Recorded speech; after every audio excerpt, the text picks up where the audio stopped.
नमस्ते, HNN news आप देख रहे हैं। मैं हूं आपके साथ नीतू गुप्ता। खबरों की शुरुआत करेंगे इस वक्त की अहम खबर के साथ। संसद भवन में पीएम मोदी की अध्यक्षता में बैठक और अमित शाह इस बैठक में मौजूद है। इसके अलावा इस बैठक में जेपी नड्डा, बीएल संतोष भी शामिल हैं। बीजेपी राष्ट्रीय अध्यक्ष को लेकर इस बैठक में चर्चा हो रही है। इसके अलावा उत्तर प्रदेश बीजेपी अध्यक्ष को लेकर भी इसी बैठक में चर्चा की जा रही है। तो एक बार फिर से बीजेपी अध्यक्ष को लेकर चर्चाएं तेज हो गई हैं। संसद भवन में पीएम मोदी की अध्यक्षता में ये बैठक चल रही है। अमित शाह, जेपी नड्डा, बीएल संतोष इस बैठक में मौजूद हैं। इस बैठक में न सिर्फ बीजेपी राष्ट्रीय अध्यक्ष को लेकर मंथन किया जा रहा है, बल्कि यूपी बीजेपी अध्यक्ष को लेकर भी मंथन किया जा रहा है, क्योंकि 2027 में विधानसभा चुनाव है।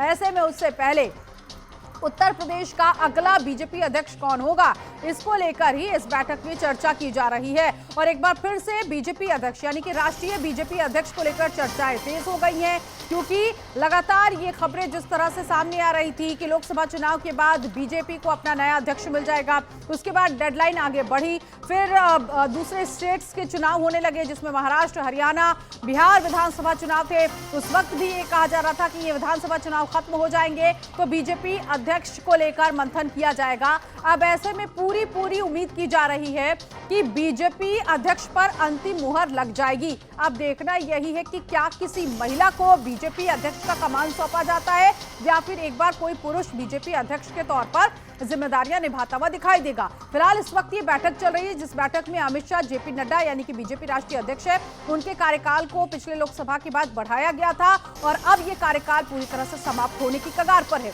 उससे पहले बीजेपी को अब अपना नया अध्यक्ष ढूंढना होगा। क्या ये अध्यक्ष दक्षिण भारत की तरफ से हो सकता है? इन सभी पर जो अभी तक मंथन किया जा रहा था, एक बार फिर से ये मंथन शुरू हो गया है। चर्चाएं बहुत तेज हो गई हैं कि अब बीजेपी फाइनल कर लेगी कि अपना राष्ट्रीय अध्यक्ष कौन होना चाहिए जेपी नड्डा के बाद। बड़ी बात आपको बता दें कि 2027 में विधानसभा चुनाव उत्तर प्रदेश में होना है, तो 27 से पहले ही यहां पर यह भी हो सकता है फाइनल कि उत्तर प्रदेश बीजेपी अध्यक्ष की कमान कौन संभालेगा। तो संसद भवन में पीएम नरेंद्र मोदी की अध्यक्षता में यह बैठक चल रही है, जिसमें पीएम नरेंद्र मोदी मौजूद हैं, अमित शाह हैं, जेपी नड्डा बीजेपी राष्ट्रीय अध्यक्ष इस बैठक में शामिल है, साथ ही साथ बीएल संतोष भी इस बैठक में है। सभी लोग चर्चा कर रहे हैं कि बीजेपी का अगला अध्यक्ष कौन होगा।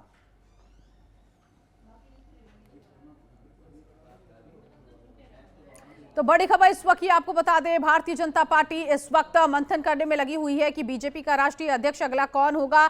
यूपी बीजेपी अध्यक्ष को लेकर भी चर्चा हो रही है। संसद भवन में पीएम नरेंद्र मोदी की अध्यक्षता में ये बैठक इस वक्त चल रही है। बैठक में दोनों ही अध्यक्ष को लेकर चर्चा हो रही है। एक तो राष्ट्रीय अध्यक्ष को लेकर, दूसरा उत्तर प्रदेश बीजेपी अध्यक्ष को लेकर चर्चा की जा रही है।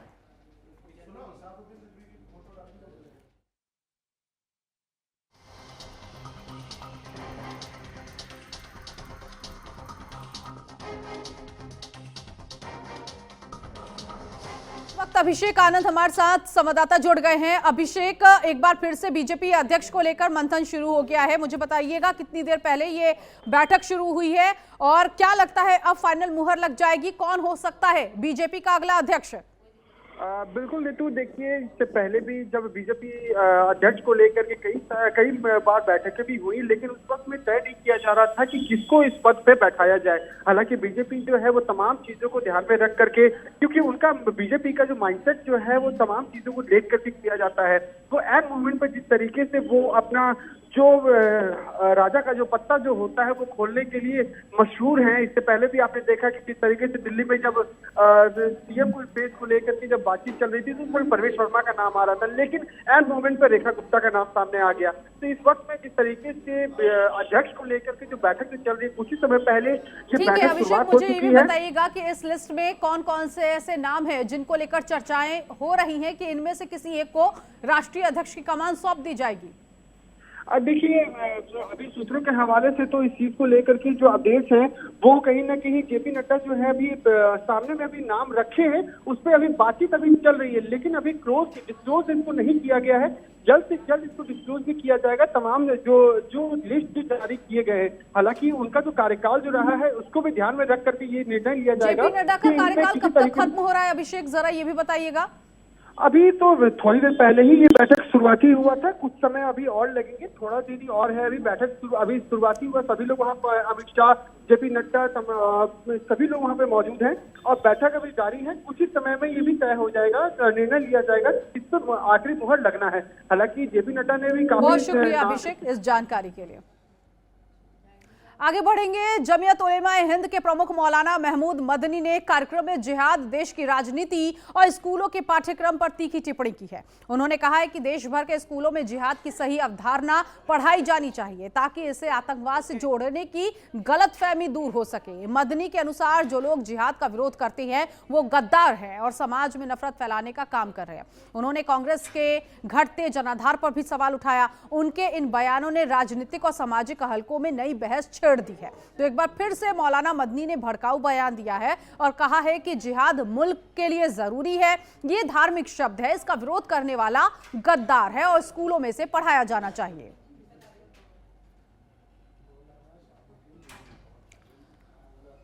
तो मौलाना महमूद मदनी जिन्होंने जिहाद शब्द पर एक बार फिर से जोर दिया है, जिहाद मुल्क के लिए जरूरी बता दिया मौलाना मदनी ने और ये तक कहा है कि स्कूलों में इस शब्द को पढ़ाया जाना चाहिए, ये धार्मिक शब्द है।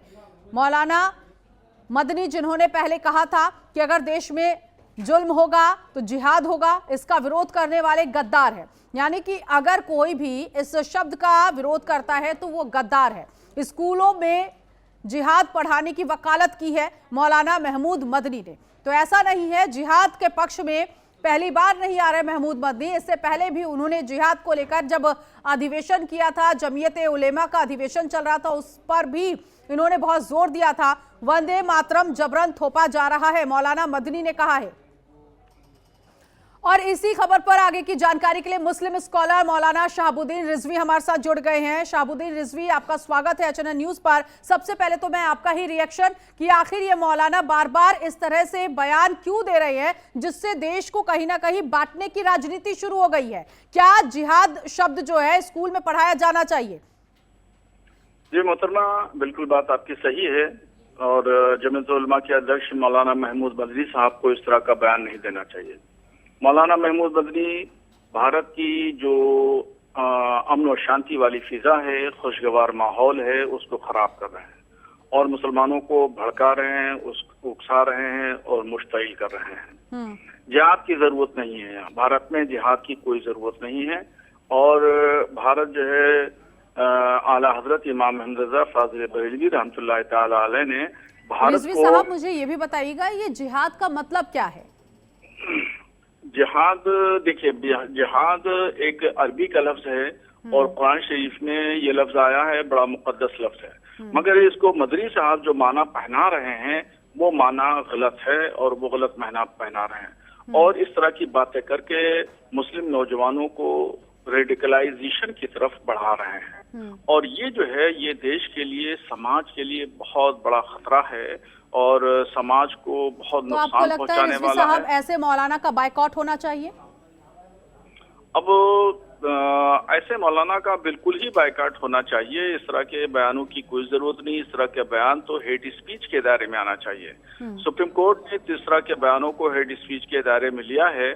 कोई चाहे पंडित धीरेन्द्र शास्त्री जी हो या मौलाना महमूद मदनी साहब हो, जो लोग भी इस तरह के उकसाने वाले, भड़काने वाले, मुश्तिल करने वाले बयानात दे रहे हैं, उनके खिलाफ कानूनी कार्रवाई होना चाहिए और ये सुप्रीम कोर्ट के फैसले के मुताबिक हेट स्पीच के दायरे में आते हैं।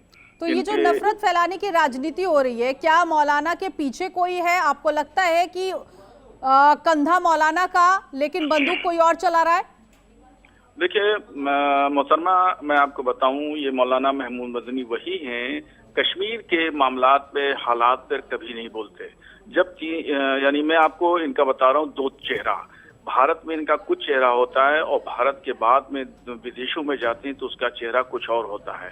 जब 370 भारत सरकार में जम्मू कश्मीर में लागू किया, नाफिज किया, उसके बाद में जनेवा में कॉन्फ्रेंस होती है तो 370 का वहां जाकर के जनेवा में ये समर्थन करते हैं, भारत का वहां पर समर्थन करते हैं।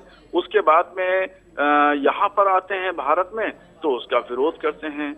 ये डबल चेहरे वाले लोग हैं। दो तरह के चेहरे रखते हैं। इस तरह के चेहरे रखने वालों को तो नकारना चाहिए और बिल्कुल एक्सपोज करना चाहिए। तो इसके लिए रिजवी साहब क्या कदम उठाया जाना चाहिए? क्या मौलाना का बायकॉट कर देना चाहिए या फिर जो जमीयत उलेमा संगठन ये खोला गया है इसी को बंद कर देना चाहिए जहां से ये पाठ पढ़ाया जा रहा है? अब देखिए, मौलाना मदनी ने मुझे ये भी पता चला है कि आज ये कहा है कि स्कूलों में भी निसाब में इसको दाखिल करना चाहिए। और इनफैक्ट ये तो ये भी कह रहे हैं कि वंदे मातरम नहीं पढ़ाया जाना चाहिए। अब देखिए, स्कूलों में वो जिहाद पढ़ाने की बात कह रहे हैं तो ये और माहौल को और खराब करना चाहते हैं, मामले को और पेचीदा करना चाहते हैं। और ये इस तरह की बातें होंगी और इस तरह के जिहाद की रट लगाई जाएगी तो जाहिर बात है कि देश को कितना भारी नुकसान होगा। एक मर्तबा देश हमारा बढ़ चुका। आप लोग इनको बायकॉट क्यों नहीं करते हैं? क्यों देश में शह दी जा रही है? ऐसे मौलानाओं को क्यों सुना जा रहा है? देखिए, मैं जो इस वक्त विजुअल्स देख रही हूँ उसमें काफी तादाद में आपके समुदाय के लोग बैठे हुए हैं और वो उनको सुन रहे हैं। तो आखिर ऐसे अधिवेशन में लोग शामिल होते ही क्यों हैं? नहीं, जाहिर बात है कि जो जमीयतुल उलमा के लोग हैं, मेंबरान हैं, पदाधिकारी हैं, वो जरूर शामिल होंगे। एक संगठन के बड़े अध्यक्ष हैं, बड़े भारत के बड़े मौलाना हैं, देवबंदी मकतब फिक्र से ताल्लुक रखते हैं, तो जाहिर बात है कि वो लोग तो जाएंगे ही। जिसको बुलाया जाएगा जाएंगे बयान देना, तो बयान देने वाला स्टेज पे बयान देता है, बैठने वालों को तो मीटिंग के नाम पे बुलाया जाता है। तो इस तरह की बातें, अब वो कार्रवाई करना न करना, जमीयतुल उलमा को बैन करना न करना, ये तो हुकूमत का काम है और हुकूमतों को चाहिए कि इस पर ये हुकूमत कौन है जिसे इस पर कार्रवाई करनी चाहिए, मुझे ये भी बताइएगा। अब हुकूमत देखिए, सेंट्रल में प्रधानमंत्री नरेंद्र मोदी जी की हुकूमत चल रही है और उत्तर प्रदेश में योगी आदित्यनाथ मुख्यमंत्री हैं। ये हुकूमत है, तो चाहे स्टेट हो या सेंटर हो, ये हुकूमतें हैं। किसी पे कार्रवाई हो ना हो, आचार्य प्रमोद मिश्रा भी हमारे साथ जुड़ गए हैं इस वक्त। आचार्य साहब, बहुत स्वागत है आपका HNN न्यूज पर। सबसे पहले मौलाना जो बार बार इस तरह के भड़काऊ बयान दे रहे हैं, पहले उन्होंने कहा था कि देश में जुल्म होगा तो जिहाद होगा, अब उन्होंने जिहाद शब्द को धार्मिक शब्द कह दिया और कहा कि अगर कोई इसका विरोध करता है तो वो गद्दार है, स्कूल में इसे पढ़ाया जाना चाहिए। देखिए नीतू जी, जिहाद शब्द ही नहीं, जितने भी जिहादी हैं देश के कहीं ना कहीं से हर तरह से, चाहे वो लैंड जिहाद हो या अभी देख रहे हैं मेडिकल जिहाद हम लोगों ने देखा, तो जिहाद कहाँ से पढ़ाना चाहिए, कैसे पढ़ाना चाहिए? यही पढ़ाना चाहिए कि देश को बर्बाद किया जाए और देश को बर्बाद करने की पूरी साजिश रचते रहते हैं ये लोग। यही प्लान है इनका, यही पढ़ाई जरूरी है इनके लिए। और आप दूसरी बात देखिए कि 2014 से पहले जो सरकारें रही हैं लंबे समय तक, वो इनके आका रहे हैं, इसलिए आका रहे कि वो। लेकिन प्रमोद जी, हमारे साथ शाहबुद्दीन रिजवी मुस्लिम स्कॉलर भी जुड़े हुए हैं, वो कह रही हैं कि बड़े मौलाना हैं और अगर ऐसे मौलानाओं का बायकॉट होना चाहिए तो इसका फैसला हुकूमत को लेना है। कौन फैसला लेगा ऐसे मौलानाओं का बायकॉट करने का? ये लोग क्या कर रहे हैं, जैसे जो मुस्लिम समुदाय है तो कहीं ना कहीं संरक्षण तो दे ही रहे हैं ना, मौलाना हो चाहे मुस्लिम के बहुत सारे संगठन है, तो ये लोग तो प्लान कर रहे हैं कि गवर्नमेंट किससे क्या करे। गवर्नमेंट मतलब हमें बताए कि तुम मंदिर की रक्षा करो, गवर्नमेंट हमें बताए कि मस्जिद की रक्षा करो, गवर्नमेंट हमें बताएगी कि जो है देश कैसे चलेगा, या गवर्नमेंट हमें बताएगी कि हाँ देश की रक्षा कैसे होगी। ये हम लोग क्या कर रहे हैं? तो ये हमें तो जितने भी मुस्लिम मौलाना है या जितने इनके बड़े बड़े आका बैठे हुए हैं, तो इनको सोचना चाहिए कि हमें क्या करना है। मुस्लिम को जो है देश प्रेमी बनाना है, मुस्लिम को जिहादी बनाना है, ये तो हमें सोचना चाहिए, मुस्लिम को सोचना चाहिए। ठीक है, तो ये सोचेंगे ना। ठीक है, रिएक्शन में ले लेती हूँ। शाहबुद्दीन रिजवी जी, आप क्या कहेंगे अब इसको लेकर प्रमोद जी ने जो कहा है? देखिए, मौलाना महमूद बदनी को भारत के बहुत सारे मुसलमान फॉलो नहीं करते हैं। 80% पूरे भारत में सुन्नी सूफी बरेलवी मुसलमानों की आबादी है और वो लोग जो हैं वो इनको अपना रहनुमा नहीं मानते। और 80% सुन्नी सूफी बरेलवी मुसलमानों की आबादी, वो लोग ख्वाजा गरीब नवाज, सर मैं आपकी बात समझती हूँ, आप कह रहे हैं कि 80% मुसलमान इन्हें नहीं मानते, लेकिन उस 80% में अधिकतर यहाँ पर मुसलमान चेहरे मुझे नजर भी आ रहे हैं जो इनके अधिवेशन में शामिल हुए हैं। अब अगर इसी तरह से लोग इनके अधिवेशन में पहुंचेंगे तो जाहिर तौर पर सर, ये आज अधिवेशन हुआ है, कल एक और बड़ा अधिवेशन होगा, आज यूपी में हुआ है तो कल राजस्थान में होगा, जगह जगह होगा, और अधिवेशन के जरिए तो भड़काया जा रहा है। सर मोहतरमा देखिए, आपको याद होगा भोपाल का आपने जिक्र किया, भोपाल इस वक्त जो है वो सेंटर पॉइंट बना हुआ है। भोपाल में बीजेपी की हुकूमत है। अभी महीना भर पहले वहाँ तबलीगी जमात का बहुत बड़ा इज्तिमा हुआ, उस पर बड़ी चिमकुइयां हुई। परमिशन किसने दी? परमिशन किसी मुसलमान ने नहीं दी, न किसी मुस्लिम संगठन ने दी। वहाँ की हुकूमत ने परमिशन दी। ठीक है आचार्य प्रमोद जी, मैं वही सवाल कर रही हूँ कि आखिर क्या कोई पॉलिटिकल कंधा है मौलाना के ऊपर जिसका शह लिया जा रहा है? कहीं ना कहीं राजनेताओं का शह होता ही है, तभी ये जो है इस तरह के प्लान बनाए जाते हैं और तभी इस तरह के, चाहे वो जिहाद पर किसी भी क्षेत्र का हो, लैंड जिहाद हो, चाहे वो लफ्ज जिहाद हो या मेडिकल जिहाद हो, तभी होता है जब कोई चैन पकड़ी जाती है। पकड़े जाने के बाद नेता बाइकाट हो जाता है, इनको बीच में छोड़ देता है गलने के लिए, सड़ने के लिए, जेल में जाने के लिए, बदनाम होने के लिए। तो कहीं ना कहीं मुझे लगता है कि जो जितने भी जहाँ से जिहादियों का संरक्षण चलता है, जहाँ से जिहादी पढ़ाई जाती है, उस स्थान को, संस्थान को, संगठन को ही बैन कर देना चाहिए, बंद कर देना चाहिए, जिससे कि ऐसे संगठन फले फूले ही ना, जो कि देश के जो विपरीत में जो काम हो रहा है, देश के विपक्ष में जो काम हो रहा है, वो काम बंद हो जाएगा। ठीक है, कुल मिलाकर आप दोनों से बातचीत करने के बाद मसला यहाँ तक पहुंचा है कि ऐसे मौलानाओं का बाइकआउट करना चाहिए, इनको सुनना नहीं चाहिए, लेकिन इनके ऊपर भी पॉलिटिकल है कोई जो कि इनको शह दे रहा है, लेकिन आखिर वो कब बेनकाब होगा ये भी अब बड़ा सवाल बना है। आचार्य जी बहुत स्वागत, आपने हमारे साथ ये चर्चा की। मौलाना शहाबुद्दीन रिजवी आपका भी बहुत शुक्रिया, आपने चर्चा में शामिल होकर अपनी बात रखी है। तो मौलाना महमूद मदनी जिन्होंने ये भड़काऊ बयान दिया है, अब देखना यही है कि आखिर ये बयान जो है वो कब रुकने का नाम ले रहे हैं। आगे बढ़ेंगे, दिल्ली से खबर मिल रही है कि नगर निगम के 12 वार्ड में उपचुनाव के नतीजे घोषित हो चुके हैं। कड़ी सुरक्षा व्यवस्था के बीच Kanjhawala, Pitampura, Bharat Nagar, Civil Lines, Rouse Avenue, Dwarka, Najafgarh, Gol Market, Pushp Vihar और मंडावली में 10 मतगणना केंद्रों पर मतगणना हुई। इन उपचुनाव में बीजेपी ने 7 तो आम आदमी पार्टी ने 3 सीट पर जीत हासिल की। कांग्रेस पार्टी की बात कर लेते हुए तो 1 सीट पर जीत हासिल हुई है कांग्रेस पार्टी को, यानी कि जो 12 सीटों पर उपचुनाव हुए उनमें 9 बीजेपी के पास थी। अभी तक आम आदमी पार्टी के पास 3 सीट थी। इस तरह से बीजेपी को 2 सीट पर नुकसान हुआ है। तो 12 वार्ड में उपचुनाव के परिणाम आ गए हैं। बीजेपी ने 7 सीटों पर जीत हासिल की है, आम आदमी पार्टी को 3 सीट मिली है और कांग्रेस के खाते में 1 सीट गई है, यानी कि कांग्रेस ने खाता खोल लिया है। 1 सीट पर उसे संतोष करना पड़ेगा।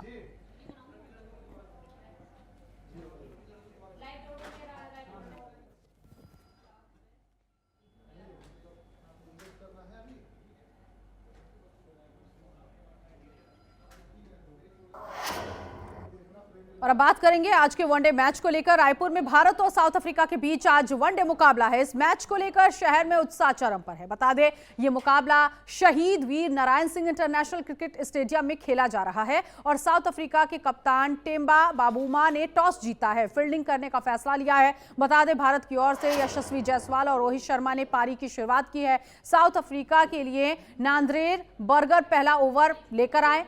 यशस्वी जायसवाल स्ट्राइक पर हैं। तो रायपुर में भारत और दक्षिण अफ्रीका के बीच जो वनडे मैच है वो शुरू हो चुका है। शहीद वीर नारायण सिंह स्टेडियम में ये मुकाबला हो रहा है और इस मैच को देखने वालों की जो चाहत है वो स्टेडियम तक पहुंच रही है। दक्षिण अफ्रीका ने टॉस जीता है और टॉस जीतकर पहले गेंदबाजी का फैसला किया है। भारत बल्लेबाजी कर रहा है, यानी कि बैटिंग कर रहा है और दक्षिण अफ्रीका को चेस करना है रन। तो छत्तीसगढ़ के रायपुर में दूसरा वनडे मैच शुरू हो चुका है। भारत और दक्षिण अफ्रीका के बीच, साउथ अफ्रीका के बीच ये मुकाबला।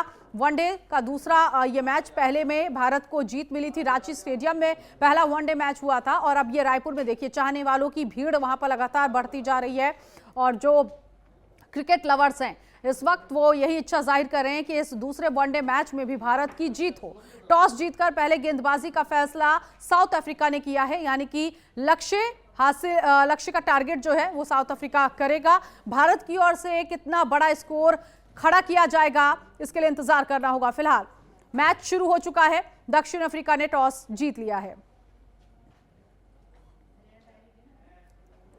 तो रांची स्टेडियम में जो पहला वनडे मैच हुआ था उसमें भारत को जीत हासिल हुई थी और अब ये दूसरा वनडे मैच रायपुर में किया जा रहा है। कल धुआंधार प्रैक्टिस खिलाड़ियों की तरफ से की गई थी, जमकर पसीना बहाया था खिलाड़ियों ने, लेकिन क्या उसका रिजल्ट आज मिलेगा? शाम तक पता चल पाएगा कि आखिर जीत किसकी होती है। लेकिन क्रिकेट प्रेमी इस वक्त प्रार्थनाएं कर रहे हैं, दुआएं कर रहे हैं कि भारत को दूसरा वनडे भी जीत हासिल हो। इसमें भी इस वक्त ये स्टेडियम के बाहर की तस्वीर भी हम आपको दिखा रहे हैं। सिक्योरिटी वहां पर काफी ज्यादा, और ऐसे में इस बार ऑनलाइन और ऑफलाइन दोनों मोड पर काफी ज्यादा टिकट की बिक्री हुई है। रायपुर से खबर, और इंडिया की जीत का यहां पर दुआएं प्रार्थनाएं क्रिकेट लवर्स की तरफ से की जा रही हैं।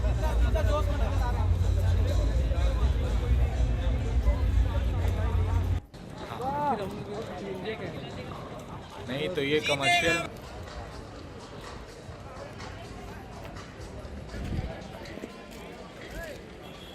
तो भारत पहले बैटिंग करने के लिए उतरा है पिच पर। शहीद वीर नारायण स्टेडियम में ये मैच खेला जा रहा है। साउथ अफ्रीका और इंडिया के बीच ये दूसरा ओडीआई मैच नहीं तो ये शुरू हो गया है। रोहित शर्मा, यशस्वी जायसवाल ओपनिंग करने उतरे हैं। छत्तीसगढ़ के रायपुर से ये जानकारी। तो ये दूसरा वनडे शुरू हो गया है। दक्षिण अफ्रीका के खिलाफ अब भारत को बड़ा स्कोर जो है वो खड़ा करना होगा। अब देखना ये है कितना बड़ा स्कोर भारत की जो टीम है वो बना पाती है। आगे बढ़ेंगे। मंत्रालय महानदी भवन में सीएम विष्णुदेव साय की अध्यक्षता में आज कैबिनेट की अहम बैठक हुई। इस बैठक में अलग अलग विकास योजनाओं, प्रशासनिक सुधारों और राज्य के जुड़े महत्वपूर्ण प्रस्ताव पर विस्तार से चर्चा की जा रही है, जिसमें सुरक्षा, शिक्षा, अवसंरचना और किसान हितों से जुड़े कई बड़े फैसले जिस पर आज मुहर लग सकती है। तो महानदी भवन में बैठक का आयोजन किया गया। अलग अलग मुद्दों पर यहां चर्चा चल रही है और जो अहम प्रस्ताव है उन्हें कैबिनेट की तरफ से पास किया जाएगा। तो सीएम विष्णुदेव साय की अध्यक्षता में कैबिनेट की बैठक। छत्तीसगढ़ के रायगढ़ में आरपीएफ पोस्ट में बड़ा हादसा हो गया। ड्यूटी के दौरान हुए विवाद में हेड कांस्टेबल ने अपने साथी प्रधान आरक्षक पर सर्विस पिस्टल से 4 राउंड फायर कर दिया। गोली लगने से गंभीर रूप से घायल प्रधान आरक्षक की मौके पर ही मौत हो गई। सूचना मिलने पर पहुंचे अधिकारियों ने आरपीएफ पोस्ट को सील कर मामले की जांच शुरू कर दी है। अभी इस पे ज्यादा तफ्तीश नहीं हुआ है, इसलिए अभी हम लोग कुछ बोल नहीं पा रहे। कारण क्या है सर विवाद का? विवाद का भी उतना क्लियर कट अभी नहीं पता चला। हम लोग बातचीत किए थे, उससे कुछ एकदम हम कंक्लूड नहीं कर सकते कि किस वजह से घटना हुआ है। कितना राउंड में फायरिंग हुआ होगा कुछ? राउंड का 4 पता चल रहा है। ये ऊपर में पड़ा है। नहीं, ये विवाद नहीं है। लोग जो मैं बात किया हूँ या हम लोग जो भी बात की है उससे पता नहीं चला कुछ इस तरह की विवाद रही है। हाँ, वो तो अरेस्टेड यहीं पे है। 4 बताए ना, 4 का पता चल रहा है। Thank you. ड्यूटी में और भी कोई थे? ड्यूटी में। और इसी के साथ इस बुलेटिन में अभी के लिए बस इतना ही। नमस्कार।